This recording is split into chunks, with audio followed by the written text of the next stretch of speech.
Youth Talk सुनो वैभव का show Youth Talk सपनों का है ये फ्लो।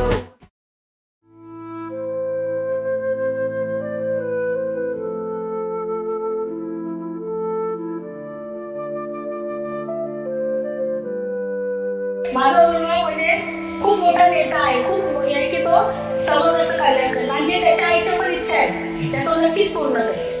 जानेवारी महिन्यामधला तुझा जन्म, जानेवारीमध्ये पाऊस नसतो, अचानक असा पाऊस चालू झाला। आता मी पण विचार करते अरे मला आता न्यायला जायचंय, कसं काय होईल ते, आणि अचानक जानेवारी महिन्यात कसा पाऊस झाला तेव्हा बसले तर आपले टॉपिक झाले तुझ्या पप्पाची माझी हा कोणतरी महान व्यक्ती जन्माला येणार असतील म्हणून झाले। महान व्यक्ती आहे माझ्यासाठी तर खूपच महान व्यक्ती आहे। त्या फेज मध्ये म्हणजे मी जेव्हा डिप्रेशन सारख्या फेज मध्ये होतो, म्हणजे मी क्षणाक्षणाला रडायचो, पण ती एक रात्र जी होती ना एवढी कठीण गेली ना मला की मी दुसऱ्याची काही करणारच होते हॉस्पिटलला। सगळ्यात पहिले तर मी तुला सांगते की आता तू हे जे चालू केलं पॉडकास्ट त्याच्यामध्ये तू असे मुद्दे वाढ की ज्याच्याने सामान्य जनतेला फायदा झाला पाहिजे त्या गोष्टीचा। फक्त एक एंटरटेनमेंट म्हणून तुझा प्रोग्राम कोणी बघेल वगैरे असं नाही झालं पाहिजे, त्याच्यामध्ये काहीतरी सामान्य जनतेचा फायदा झाला पाहिजे। तू असेच मुद्दे घे आणि असेच लोक व्यक्ती नाही ते बोल की ते जनतेच्या काही उपयोगी येतील। तुझ्या आता आपण जे मुद्दे डिस्कस केले असं प्रत्येक एखादा मुद्दा एखाद्या व्यक्तीला बोलून तू त्याच्या पुढे मान आणि तुम्हाला जनतेचा जेवढा फायदा तुला करता येईल तेवढा तू कर।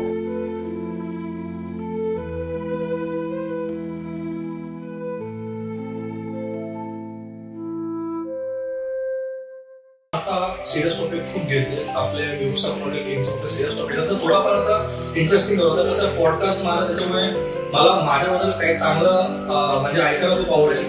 तर सगळ्यात पहिला आपल्या व्ह्यूअर्स लोकांना तू हे सांग की म्हणजे जे आता तू मला लहानपणी सांगितलं की माझ्या जन्माचं तो सिनारिओ कसा होता, म्हणजे जसं एक कोणता एक महान व्यक्ती महापुरुष जन्माला येतोय तर ते एक्झॅक्टली ते प्रसंग कसा होता ते तू म्हणजे आपल्या व्ह्यूअर्सला कसं सांगितलं, काय घडलं म्हणजे लोकांना वाटेल तेव्हा खरंच खूप महान व्यक्ती महान व्यक्ती आहे माझ्यासाठी तर खूपच महान व्यक्ती आहे। आणि सगळ्यात मेन म्हणजे तुझ्या जन्माच्या दिवशी मला म्हणजे मला 12-12:30 वाजता काहीतरी थोडंसं दुःखात दुखण्याची सुरुवात झाली। दुखण्याची सुरुवात मला तसे बाहेर थोडासा जानेवारी महिन्यामधला तुझा जन्म, जानेवारीमध्ये पाऊस नसतो, अचानक असा पाऊस चालू झाला। आता मी पण विचार करते अरे मला आता न्यायला जायचंय, कसं काय होईल ते, आणि अचानक जानेवारी महिन्यात कसा पाऊस झाला तेव्हा बसले तर आपले टॉपिक झाले तुझ्या पप्पाची माझी हा कोणतरी महान व्यक्ती जन्माला येणार असतील म्हणून झाले, पुन्हा असे आमचे टॉपिक झाले। तरी मग मी तसंच थोडासा वेळ काढून मग रात्री 2 वाजता मी हॉस्पिटलला गेले। पहाटे 4-4:30ला तुझा जन्म झाला। म्हणजे त्यावेळेला मला एक फील झालं की अशी म्हणजे ह्या सीझन मध्ये अचानकपणे पाऊस येणं, दिवसभर काहीच होतो काही नाही, फक्त त्या तेवढ्या वेळा तुमचाच पाऊस होतो, त्याच्यानंतर पाऊस वगैरे काय नव्हतं। तर ते आम्हाला थोडंसं वेगळं फील झालं। आणि त्याच्यानंतर तू जन्माला आलास, तुझ्या जन्माच्या नंतर तू आतापर्यंत जे काय करतोस त्याच्यामुळे खरंच वाटतं की खरंच मी एका महान व्यक्तीला जन्म दिला। माझ्यासाठी तरी माझा मुलगा म्हणजे खूप मोठा नेता आहे, खूप आहे की तो समाजाचं कल्याण करेल आणि जे त्याच्या आईच्या पण इच्छा आहे त्या तो नक्कीच पूर्ण करेल। बघितलं माझ्या व्ह्यूअर्स लोकांना हेच सांगेल तुमच्या समोर हा खूप एक महान व्यक्ती इथं बसलेला आहे, त्याच्यामुळे तुम्ही लवकर सगळ्यात पहिले तर हा चॅनल तुम्ही सबस्क्राईब करा। आणि आमच्या या व्हिडिओ सोबत आम्ही कॅप्शन्स मध्ये वेबसाईट टाकणार आहोत, वेबसाईटची लिंक टाकणार आहोत, त्या वेबसाईटच्या लिंकला तुम्ही व्हिजिट करा की तुम्हाला आमच्या सगळ्या सोशल मीडिया प्लॅटफॉर्म मध्ये माहिती मिळेल। तर मग आता एकदा तू सांगितलं हे सगळं झालं, त्याच्यानंतर आता आपण अजून थोडं पुढे जाऊया।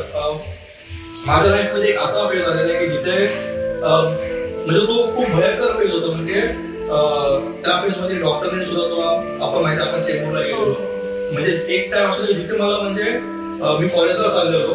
तर मी आधी माझ्या व्यवस्था सांगतो की मी एक प्रसंग माझ्या लाईफमध्ये असं होतं की मी कॉलेजला जात होतो कल्याणा बिर्ला कॉलेजमध्ये, आणि त्या टायमिंगला रेल्वेचा जो ब्रिज असतो त्या ब्रिजवर उतरत असताना अचानकपणे माझे दोन्ही पाय म्हणजे पूर्णपणे ब्लॅक झाले होते, म्हणजे त्यांनी वर करत पूर्णपणे बंद केलं होतं।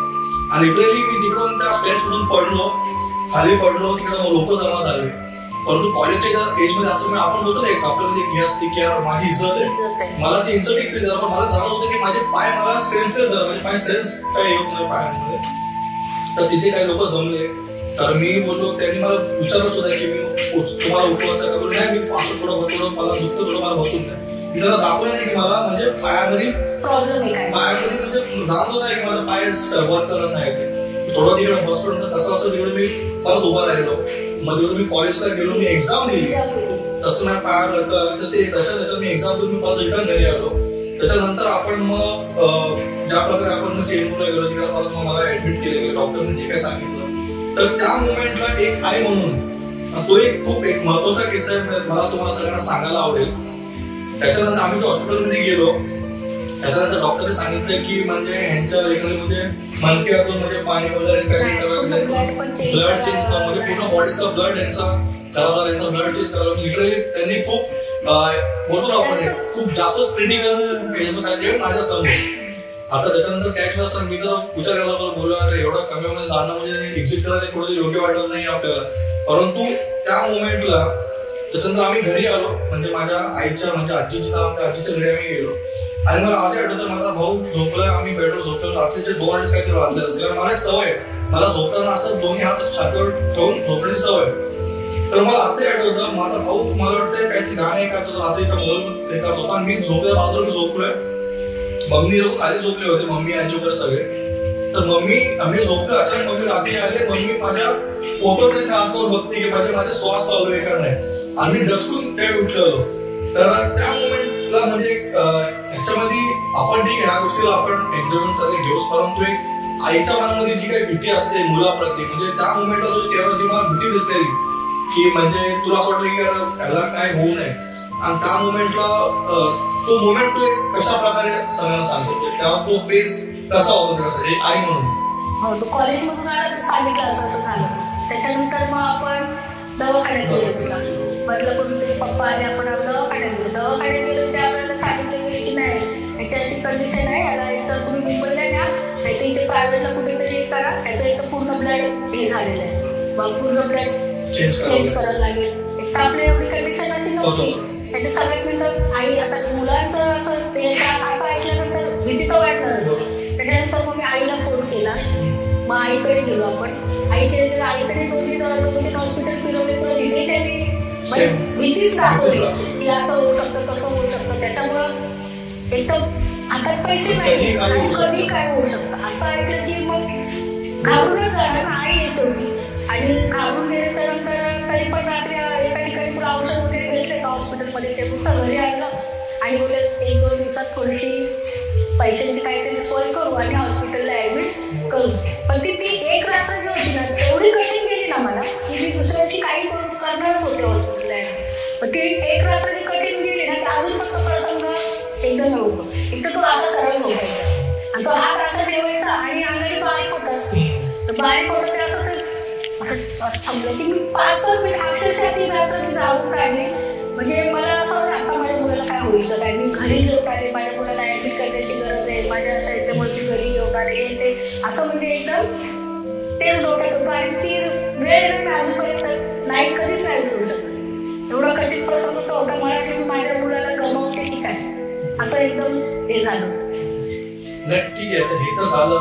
समजा हे जे काय आजार वगैरे तो जे असतं ते नैसर्गिक असतं, पण जे माझ्या स्वतःच्या चुकीमुळे माझ्या लाईफमध्ये एक फेज आला होता, तो तुझ्या आवडीचा फेज असेल. तो त्या फेज मध्ये म्हणजे मी जेव्हा डिप्रेशन सारख्या फेज मध्ये होतो, म्हणजे मी क्षणाक्षणाला रडायचो. त्याला बोलतो ना आपण एक इमॅच्युअर लव्ह असं ते प्रत्येकाच्या लाईफमध्ये जो स्टेज येतो तो माझ्या लाईफमध्ये सुद्धा आला. त्या टाइमला पण मी सगळ्यात जास्त त्रास म्हणजे तुला दिला, कारण की मी असं असतो मला आधी तर गोष्ट आठवतात की त्या फेज मध्ये मला माझ्या गोष्ट फक्त तू मला पाहिजे असेल, काही झालं मला फक्त तू मम्मी कुठे मला मी त्या फेज मध्ये होतो.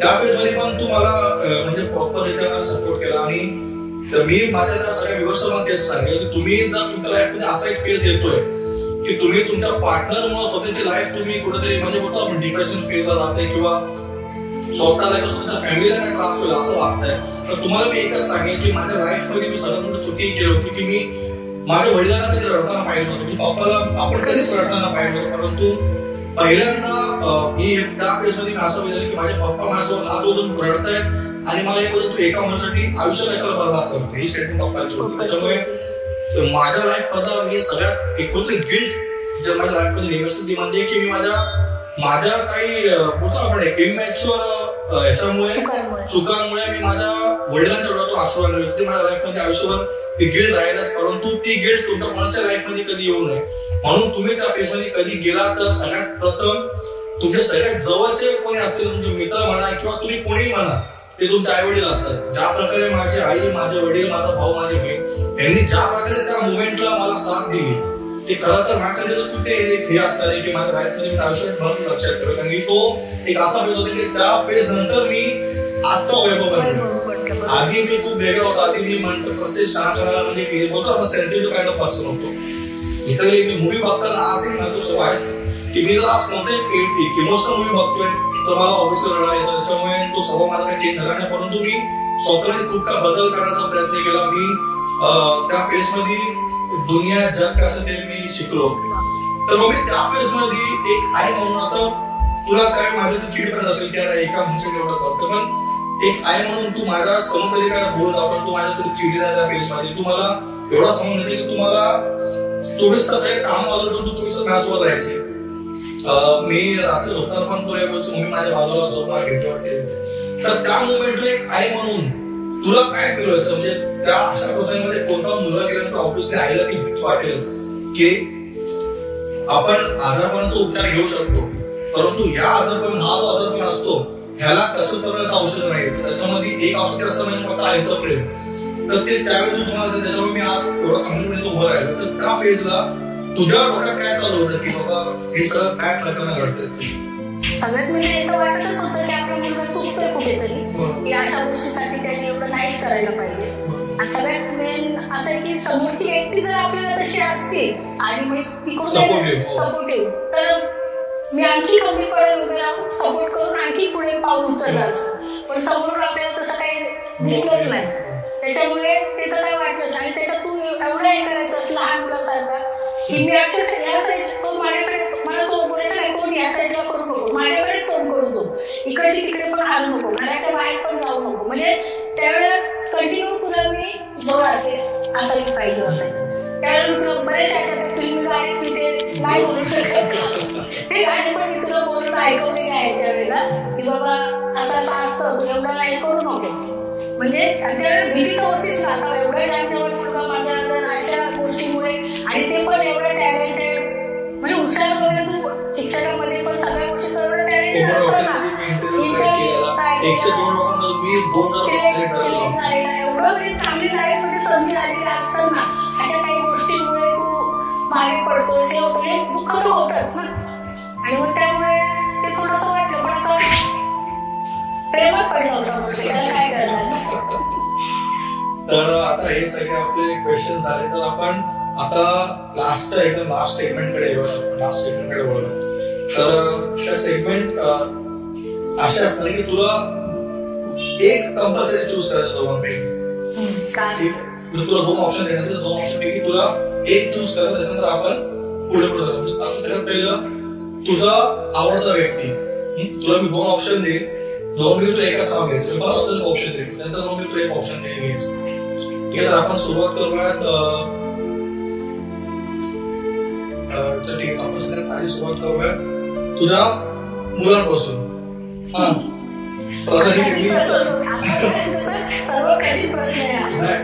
आता मी इथे बसलोय त्याच्यामुळे तुला माझं नाव घ्यावंच लागेल. त्याच्यामुळे माझं नाव नाही घेता मी तुला 2 ऑप्शन देतो की दादा किंवा पिंकी.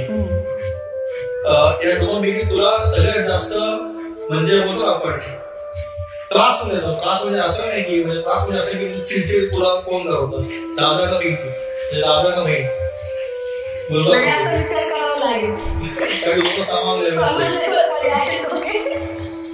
तर हा झाला. त्याच्यानंतर आता त्रास येते ना ते प्रेम पण तेवढंच कर.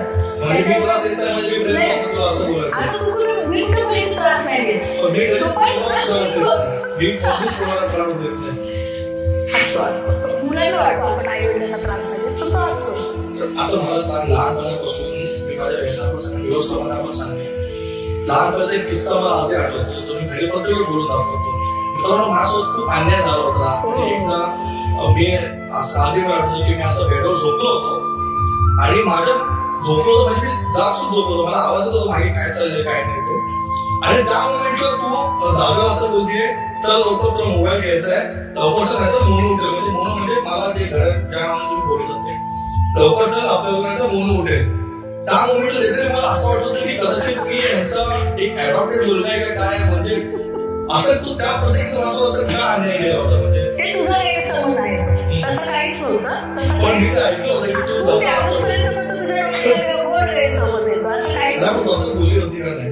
हो बोलले होते, बघितलं गाड झोपेत होतास आणि पप्पा आले तर म्हटलं चला जायचंय ना, तो झोपले असा विचार होता. असं आता एक असा अजून एक माझा प्रश्न तुला असा आहे की हे मी ऐकत होतो रील्स पण आपण सगळं बघत असलं रील्स पण मला असं ऐकलं की वडिलांची लाडकी मुलगी असते आणि आईचा लाडका तिचा पहिला मुलगा असतो. मग आता आम्ही ते सेकंड मध्ये आम्ही ते म्हणजे मग आम्ही काय करायचं. ही चुकीची गोष्ट आहे. पहिला असो शेवट असो पण आई वडिलांना मुलं हे समानच असतात. नाही पण असं बोलतो नाही की बाबा वडिलांसाठी त्यांची मुलगी त्यांच्या खूप जवळची असते आणि आईसाठी त्यांचा पहिला मुलगा म्हणजे पहिलं आपण त्याची कसं पहिलं मूल जवळचे असतात, आईच्या जवळचे असते बाबाची असं बोलतात. अच्छा आणि आई वडिलांना मुलं म्हणजे समानच आहेत सगळे. आधी मी बसले इथे तर कुणासाठी बसले, तुझ्यासाठी बसले, तुझं बसले. मी कधी कॅमेऱ्यासमोर आतापर्यंत आले नाही. मी आता बसले फक्त मुलासाठी बसली. ही जी हिंमत आहे मी बोलण्याची ती फक्त मुलासाठीच केली. म्हणजे तुझ्या प्रेमात खात्याच आहे ना. त्यासाठी एक शायरी बोलू इच्छितो. मेरे तकदीर में कभी कोई गम नहीं होता, मेरे तकदीर में कभी कोई गम नहीं होता, अगर तकदीर लिखने का हक मेरी माँ को होता.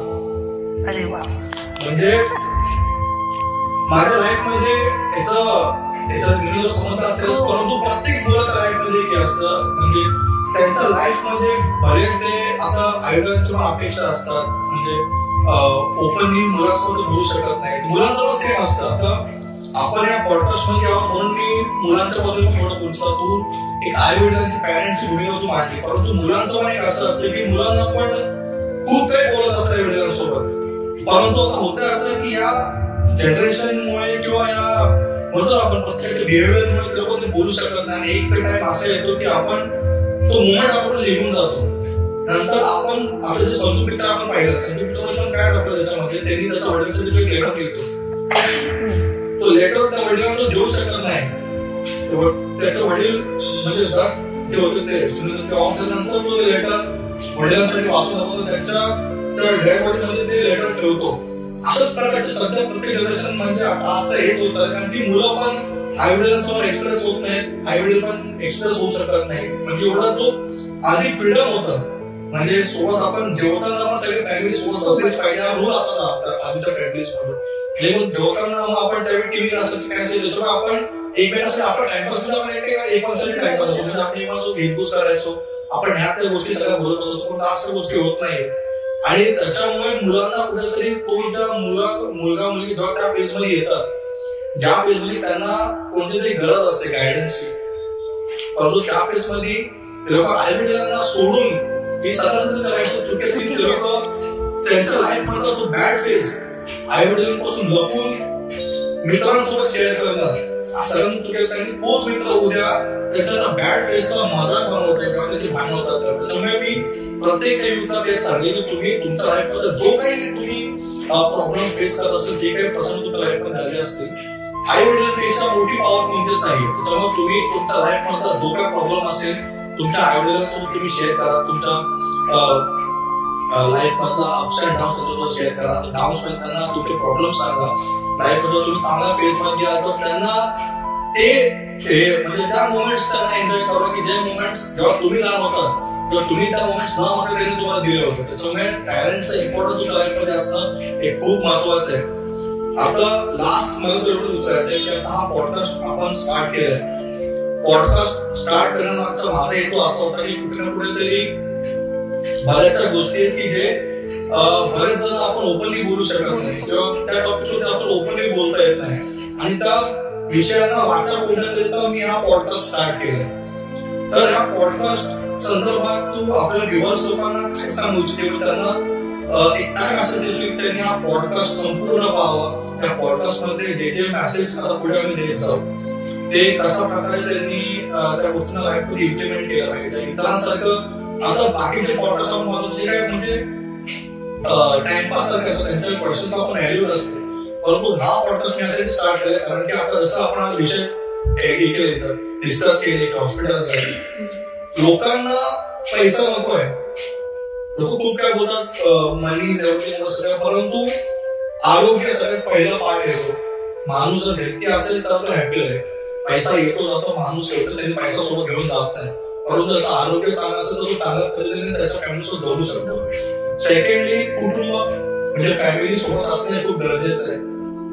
थर्ड म्हणजे त्याचा जो सर्कल आहे तो कोणत्या लोकांमध्ये वावरतोय ह्याच्याबद्दल पण आपण सध्या बोललो. आणि प्रत्येक माणसाची जी व्हॅल्यू असते, माणूस गेल्यानंतर सुद्धा त्याच्या जे काय आठवणी असतात ते आपल्यासोबत सदैव असणार आहे.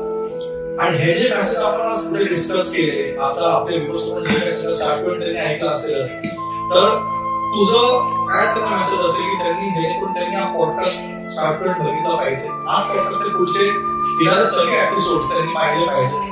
आणि एक आई म्हणून या पॉडकास्ट मध्ये तुम्हाला काय होता, आपण पूर्ण पॉडकास्ट शूट केलं, स्टार्टमेंट आपण डिस्कस केले, तर तू मला पण जर माझ्या काय चुकायच्या मध्ये असेल तर तू त्या काय तुला काय काय चेंजेस आपण अजून केले पाहिजे, एक तुझ्यातर्फे आम्हाला व्यवस्थापन एक ऍडवाइस काय असेल?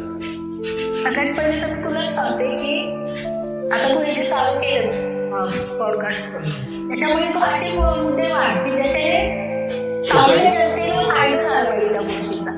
फक्त एक एंटरटेनमेंट म्हणून तुझा प्रोग्राम कोणी बघेल वगैरे असं नाही झालं पाहिजे, त्याच्यामध्ये काहीतरी सामान्य जनतेचा फायदा झाला पाहिजे. तू असे काही असेच मुद्दे घे आणि असेच लोक व्यक्ती नाही बोल की ते जनतेच्या काय उपयोगी येतील.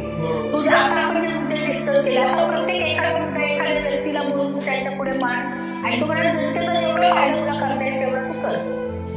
व्ह्यूअर्स लोकांना तेच सांगते की हा प्रोग्राम तुम्ही नक्कीच बघा. एखादं टीव्ही सिरियल जसं आवर्जून बघतात तसं हा प्रोग्राम नक्कीच बघा. आपल्या एकच मुलं आहे, आपल्या एकच मुलं जर आपल्यासाठी काही करून बघतोय तर आपण त्याला सपोर्ट केलं पाहिजे, त्याला फायदा करून दिला पाहिजे त्या गोष्टीचा. आणि तो पुढे कसा जाईल, तो पुढे का जाईल, त्याने जर काही चांगलं काम तो करतोय तर त्याला आपण हे करणं गरजेचंच आहे.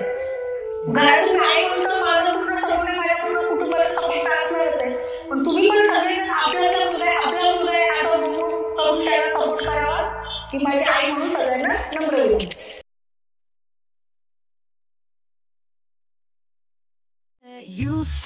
Youth Talk, November का show. Youth Talk, Sapnों का है ये flow.